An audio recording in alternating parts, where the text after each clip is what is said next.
पहिलेका नारीहरूको र आजका नारीको चलन हेर आमा तिमी आफै आफ्नो घरको तिमी चलन कोही देख्छु आमालाई खोजी मेली ल्याउने कोही देख्छु बच्चालाई दुधसम्म नखुवाउने कोही आमा ईश्वरी छन् सपुत नै जन्माउने कुनै देख्छु नर पिशाच कलंकित बनाउने कोही देख्छु महलमा श्रृंगारमै मस्त छन् अटाली र खोपीमै संसार आफ्नो सोच्दछन् निष्क बाहिर आमा तिमी हेर संसारको गति तिमी जस्तै महिलाले के गरे उन्नति कोही हिँड्छन् रकेटमा कोही हिँड्छन् पुष्पक चढी तिमी भने पति देवको जुठो पुरो भातैसरी तिमी पनि सजग बनी हेर अब विश्वका कुरा नारी अब पछि छैनन् बुझ तिमी पनि कुरा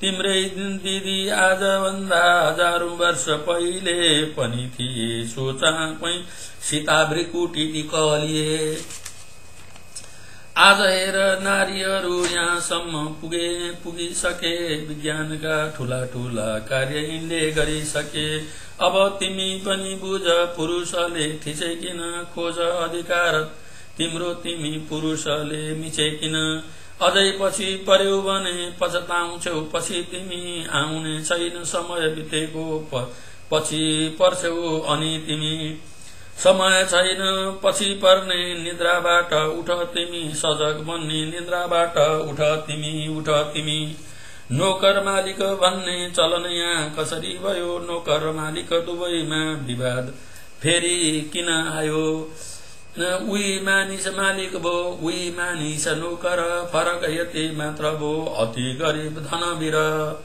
हुनु पर्ने दुवै ठूला सबै साना बराबर भेद यहाँ छ भाव देख्छु हुनु पर्ने बराबर बन्यो आफू यहाँ मालिक चलायो दासको चलन लडाई मार काटमा जित्यो मानिस बन्यो चलन काम गर्ने मानिसको नाम रह्यो दास नोकर आफू सधैँ मालिक भो हुकुम दिन्थ्यो सधैँभर के गरून् कैद भई बाँच्नु पर्ने आशमा थिएन तिनमा कुनै निस्कने बाँकी योजना को छ यहाँ कसको मालिक को छ कसको नोकर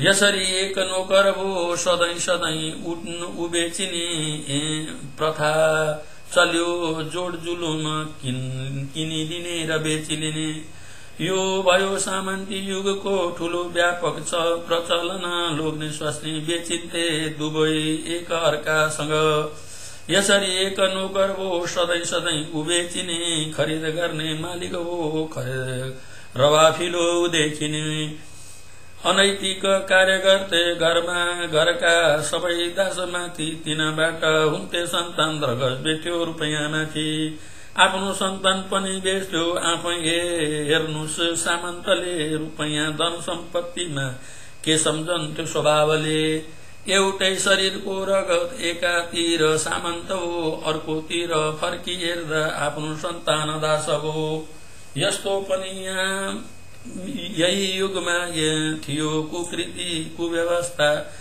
देखाबटे मात्र छुट्यो यो रीत अनि यो व्यवस्था भेदभाव मानवमा थिएन दुश्मनीको कुरा जब सामन्ती पुँजी भो विवाद उसले गर्थ्यो पुरा पुँजीवादीहरूको यहाँ रहेन आफ्नो दिव्य चाल बनायो जग लाई नै यसले बडो कठोर विशाल कोही छैन ठूलो यहाँको कसको इच्छा तृप्ति भो यहाँका सबै मरि मेट्ने त्यो त सधैँ अतृप्त भो को छ यहाँ कसको मालिक को छ कसको नोकर छैन यहाँ कोही मालिक सबै सबको नोकर सानै बच्चा भए पनि उसको जुन अधिकार हो पाउँछ बराबर उसले हुन्न कुनै विवाद भरे सानै बच्चालाई पनि दास नोकर राख्ने चलन पेल्छन् जोत्छन् कोल गोरु झैं के गरौं यहाँ बयान हाम्रो बाटो उद्देश्यमा कोही छैन सानो ठुलो, हुन्छ मात्र उमेरको बच्चा सानो जवान ठुलो। मैले देखेँ मैले जुन कुराहरू लेखेँ त्यसलाई, सुने मैले जुन वचन त्यसैको यो यथार्थलाई। लेख्दै समय कति यहाँ बितेछ थाहै छैन, ऋतुहरू पनि कति यहाँ बितेछ। ऋतु वसन्त आगमनमा म सुते जमिनमा लाग्यो निद्रा, त्यस बखत म गएँ संसार घुम्न। अहिले निद्राबाट उड्दा समय कति बितेछ, आफू सुतेको छाप्रोको गगन छाना भएछ। देखेँ जुन जुन कुराहरू राखेँ सामु सबै यहाँ, झुट्टा छैन एक अक्षर पनि भन्छु यथार्थ सबै यहाँ। निद्रा खुल्यो अब त कलम बन्द हुने भो, खाली यस संसारको मात्र रीत लेख्ने चलन भो। बिउजेका आँखाहरूले लेख्ने देख्ने कुराहरू गलत हुन्छ अब सब भन्छन् नमिचिएका आँखाहरू। बिउजिएका आँखाहरूले के देख्न सक्छ संसारका कुरा, देख्नु पर्छ आत्माले दुःख सुखका सबै कुरा। विद्या बुद्धि इमानदारी यो संसारमा सानो हुँदैन, सानो ठुलो उच्च नीच यसले कहिले भन्दैन। यी सद्गुण गुणीहरूका लक्षण सबै मानवमा कहाँ हुन्छ, हजारौं लाखौं मानवमा अनि मात्र बल्ल पाइन्छ।